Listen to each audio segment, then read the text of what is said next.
마지막 장면을 우리가 보게 됩니다. 계속해서 남유다가 이제 파괴되어져 가는 그런 아주 비참하고 끔찍한 그런 상황들을 우리가 함께 끝까지 보게 되는데, 어제도 말씀드린 것처럼 이렇게 비극적인 그런 사건, 비극의 경험, 실패의 경험, 이것은 우리가 무조건 잊기만 해서 되는 것이 아니라 우리가 늘 마음 한구석에 기억하고 있는 것이 또한 우리에게 주는 유익이 있다, 이렇게 말씀을 드렸습니다.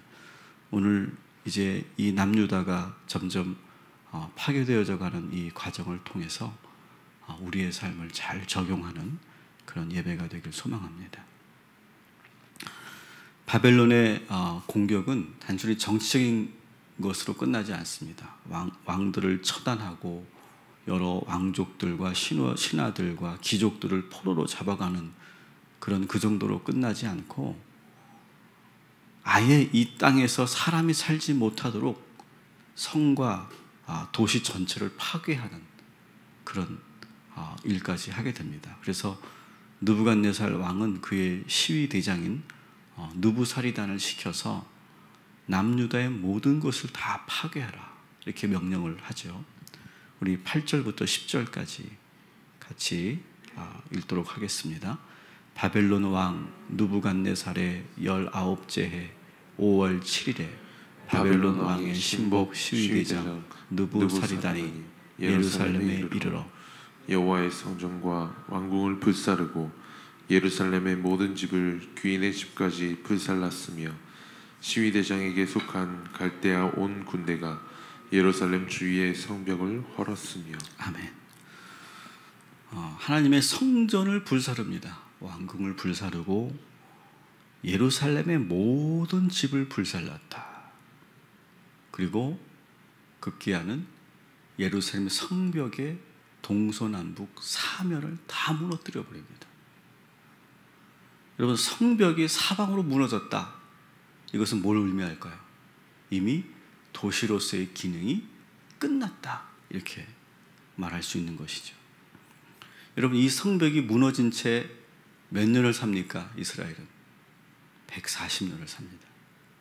성벽이 무너진 채 140년 동안 그런 무너진 채 살다가 느헤미야가 재건을 할 때까지 140년 동안 완전히 예루살렘은 성벽이 없는 그런 완전히 폐허가 된 도시로 남게 되죠.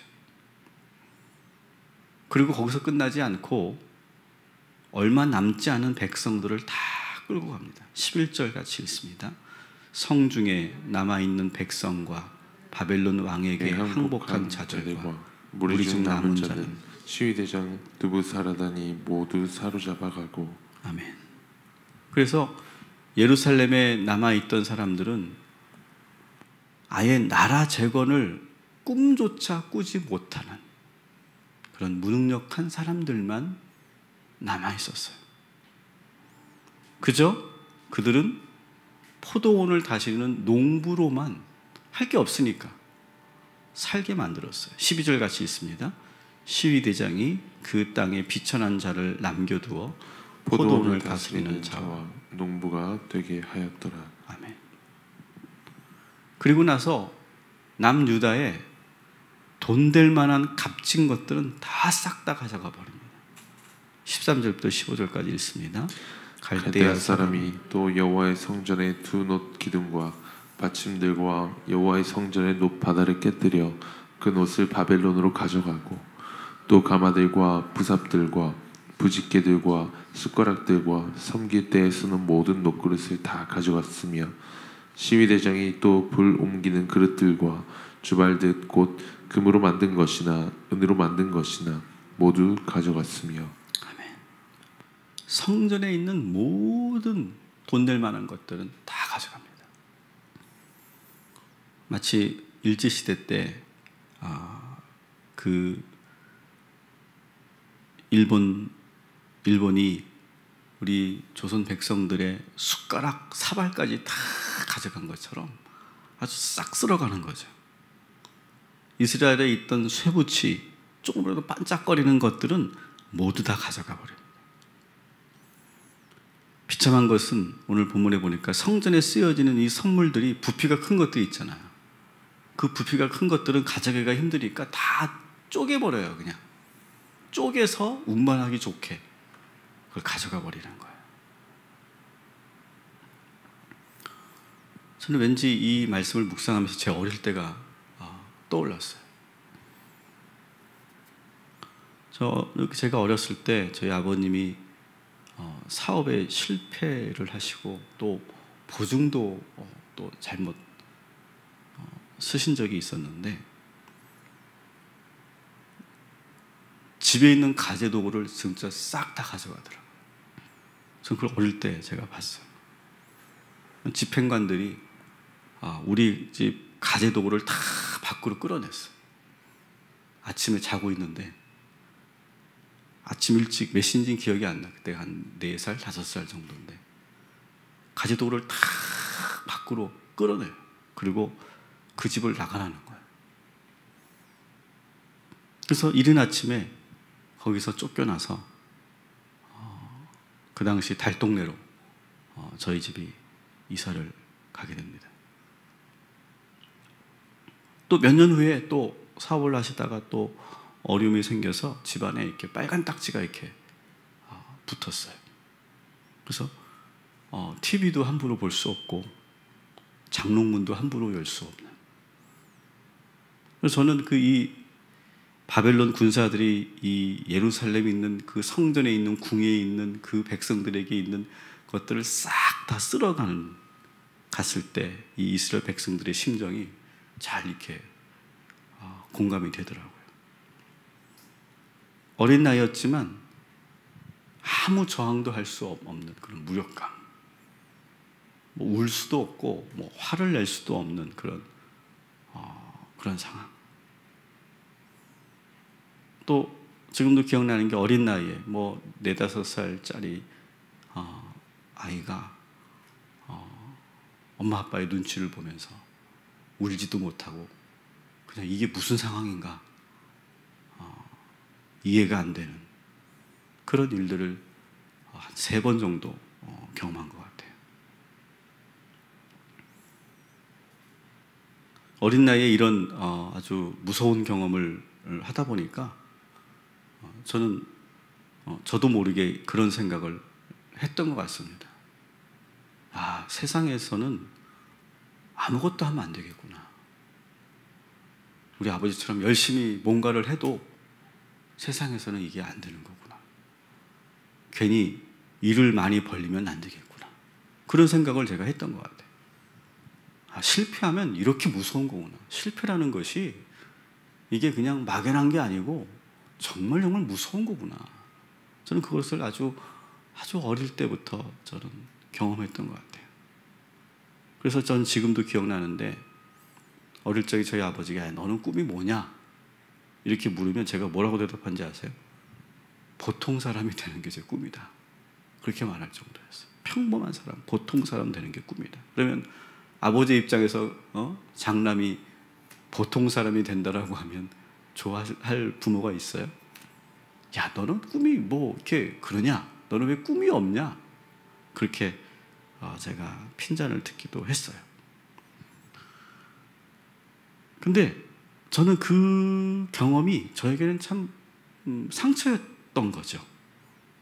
그래서 저는 그 주변에 옆집에 친구네 집에 그 아버지들처럼 그냥 평범하게 보통으로 사는 게 저는 부러웠던 거예요. 그 트라우마가 아주 오랫동안 남아있는 것을 저는 지금도 느끼고 있습니다. 여러분, 이스라엘도 이 상처를 이겨내는데 몇 년 걸렸다고요? 140년이 걸려요. 싹 쓸어가 버리는, 완전히 폐허가 돼버리는, 그냥 그 가정 자체가, 나라 자체가 완전히 깨져버리는 그런 경험. 정말 오래오래 가는 그런 상처이죠. 여러분, 아마 여러분들도 가정 안에서 크고 작은 상처들이 있으실 거예요.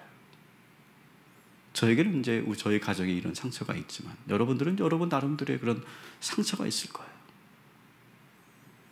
한번 오늘 그런 묵상 해봤으면 좋겠어요.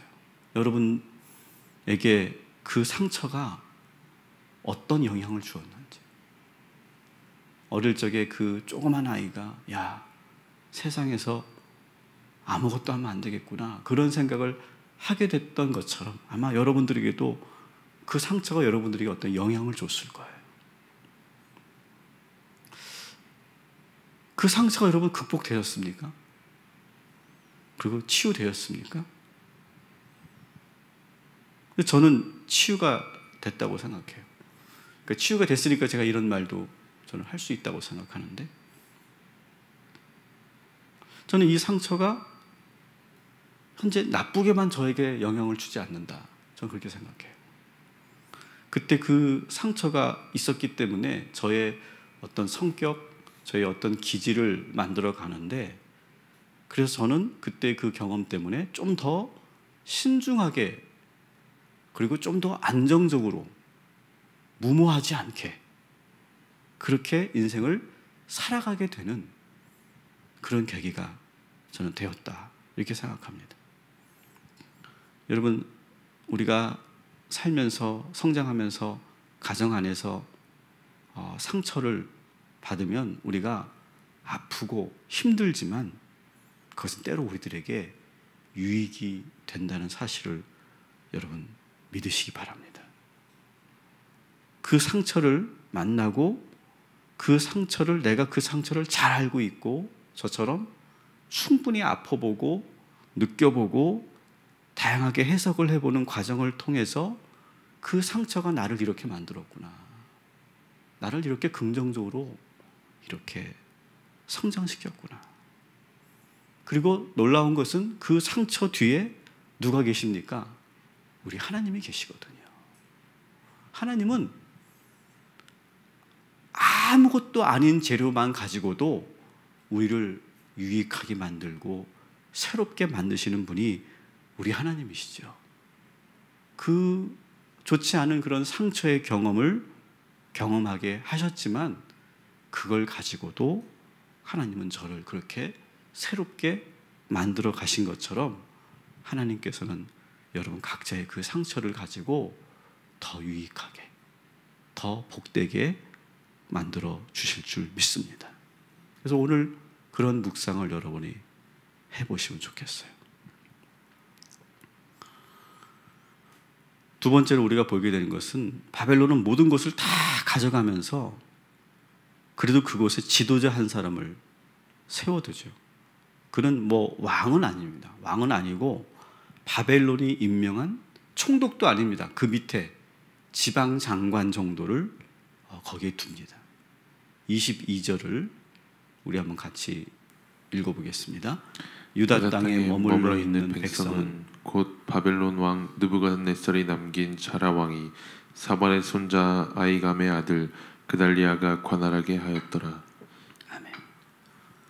좀 이상하죠? 느부갓네살이 남긴 자라, 왕이 사반의 손자 아히감의 아들 그달리아가 관할하게 하였다, 이렇게 되어 있습니다. 그달리아, 그는 분명히 바벨론 왕이 세웠기 때문에 철저히 바벨론 입장에 있는 그런 관리입니다. 그달리아라는 사람이 이제 예루살렘을 관리하는 그런 방백이 되었다라고 하는 소문을 듣고 당시 흩어져서 몸을 피하고 있었던 여러 장수들과 노병들이 그달리아를 찾아옵니다. 야, 이제 끝난 거냐?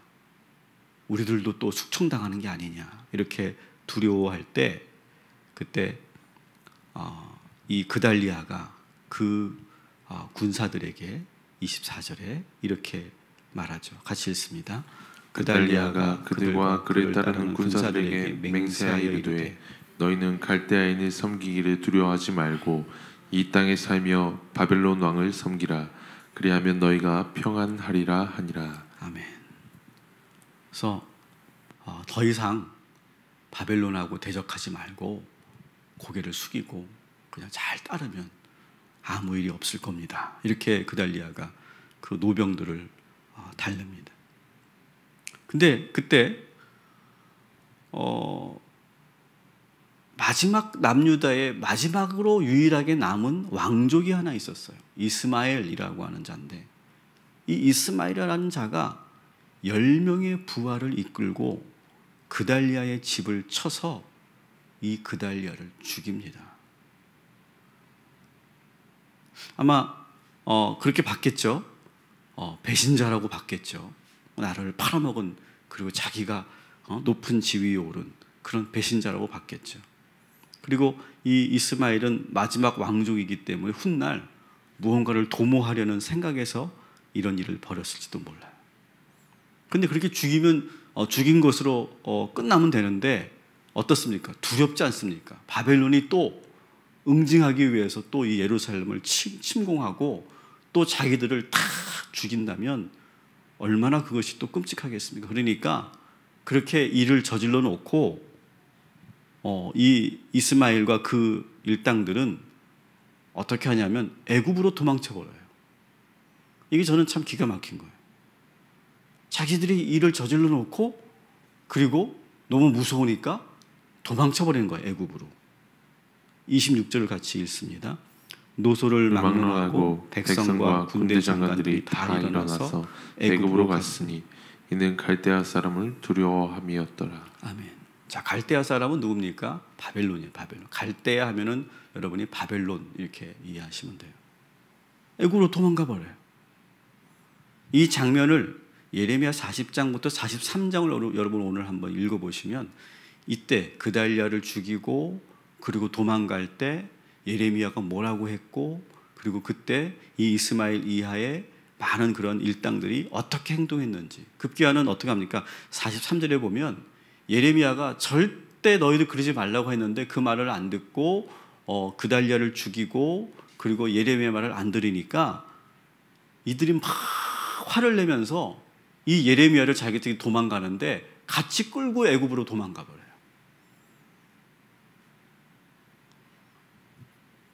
그래서 예레미야 하면 40장부터 43장을 여러분 한번 잘 읽어보시면 좋겠어요.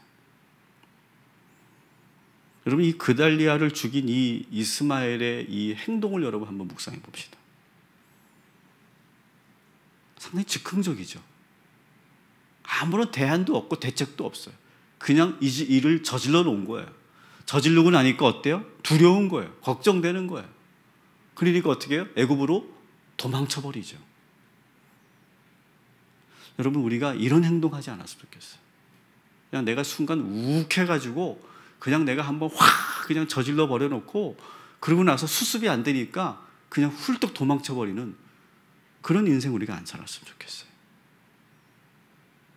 여러분 오늘 하루 우리가 살면서 이렇게 이스마엘처럼 무턱대고 그냥 아무런 대책도 없이 일만 저질러 놓고 그리고 수습도 못하고 도망치는 인생이 아니라 오늘도 여러분 기도하시고 지혜를 구하시고 그리고 어차피 내가 이 일을 진행했다면 끝까지 마무리 짓는, 도망치지 않는 저와 여러분이 되기를 주님의 이름으로 축원합니다. 이제 이스라엘 예루살렘에는 그나마 남아있었던 백성들도 다 애굽으로 도망치지 않았습니까? 완전히 죽음의 도시가 되어버려요. 그리고 심지어는 이 이스라엘의 남유다에 예레미야도 없어요. 아까 말씀드린 것처럼 끌려가 버렸잖아요. 애굽으로. 그러니까 선지자도 없고 뭐 누구도 없어요. 아무것도 없어요. 그런데 바벨론에서 아주 작은 희망의 소식이 들려요. 27절부터 30절 우리 같이 한번 읽겠습니다. 시작. 유다의 왕 여호와긴이 사로잡혀간 지 37년 곧 바벨론 왕 에월무닥이 즉위한 원년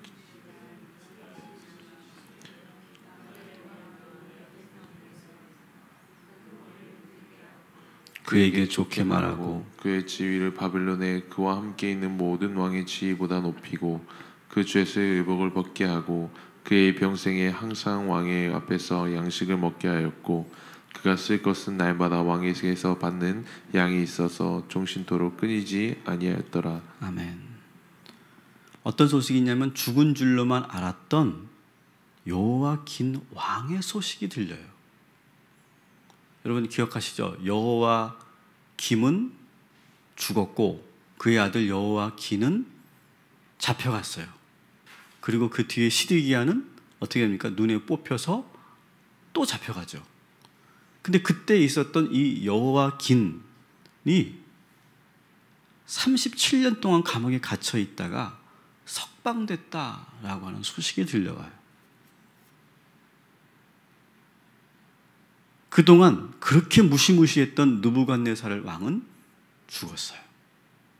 그리고 그의 아들 에월무로닥이 즉위하면서 그 즉위식 때 왕의 특별 사면으로 이 여호와긴 왕이 풀려난 거예요.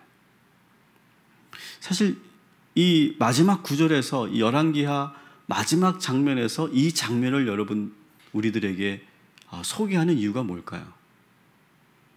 여호와긴이 풀려난 것이 여러분 뭐 나라가 다시 재건되거나 어떤 큰 소식은 아니에요.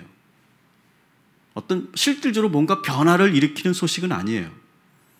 그런데 여기서 작은 희망을 보게 되는 거예요.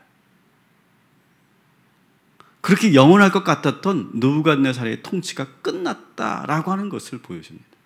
실제로 바벨론은 느부갓네살 시대를 이후로 점점점 또 쇠락해 가죠. 그리고 새로운 제국 페르시아가 또 등장하지 않습니까? 이것을 통해 우리가 알 수 있는 것은 그렇게 무시무시했던 권력도 영원하지 않다. 그런데 이 여호야긴은 아무런 능력도 없는 왕인데, 무력한 왕인데 그는 끝까지 오래오래 살아남았다라고 하는 이야기예요. 모든 것이 다 폐허가 돼서 그것으로 모든 것이 끝난 것인 줄 알았는데 이 작지만 이 새로운 소식 하나가 들려옵니다. 이스라엘 백성들에게. 마치 들에 피었던 꽃들이 다 시들어 사라졌을 때 다시 찾아온 그 봄 기운을 맞고 작은 새싹이 그 어른 땅을 뚫고 이렇게 다시 솟아오르는 것처럼 작은 소식이 들려오는 거예요. 여러분, 저는 오늘도 여러분들에게 획기적인 소식은 아니지만 작은 그런 좋은 소식, 소망의 소식이 들려지는 9월 한 달 되기를 주님의 이름으로 축원합니다. 여러분, 작은 일에서도 희망은 있어요. 작은 가능성만 있어도 우리 그리스도인은 사는 줄 믿습니다. 저는 시골에서 목회하면서 제가 놀랍게 발견한 게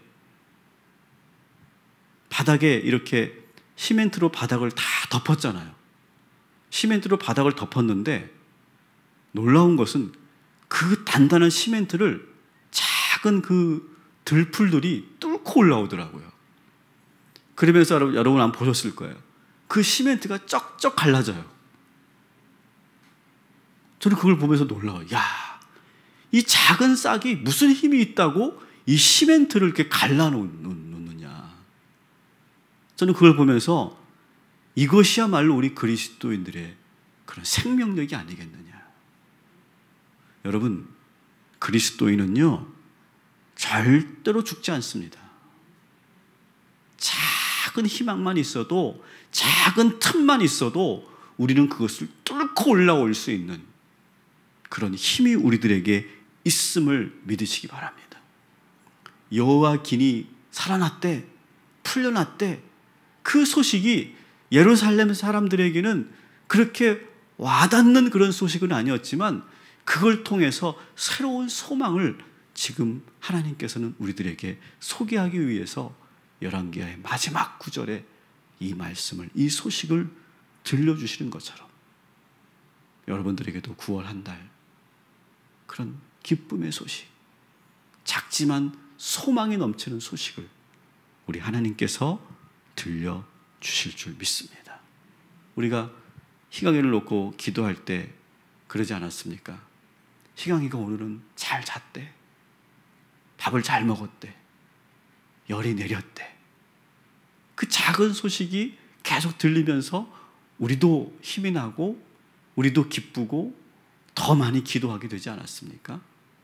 그런 것처럼 하나님께서 우리들에게 작지만 그 작은 곳에 있는 그 강력한 하나님의 기쁨의 소식이 우리들에게 들리게 될 줄 믿습니다. 기도하겠습니다.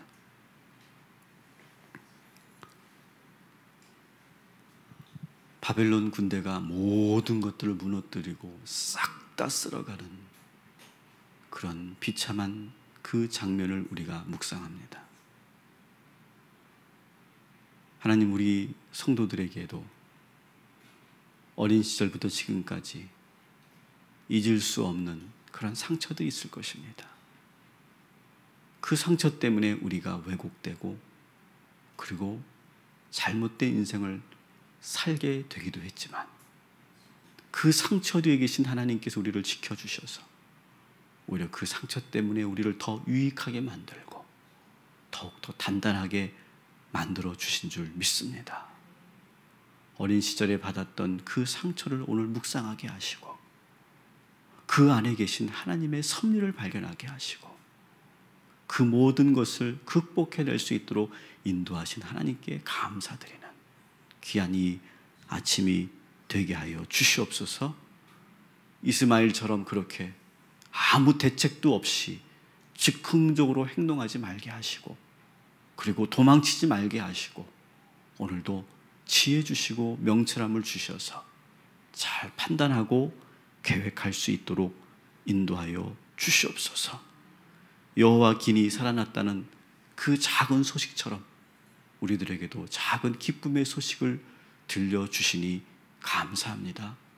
하나님, 오늘도 우리가 희강이와 다은이를 위해서 기도합니다.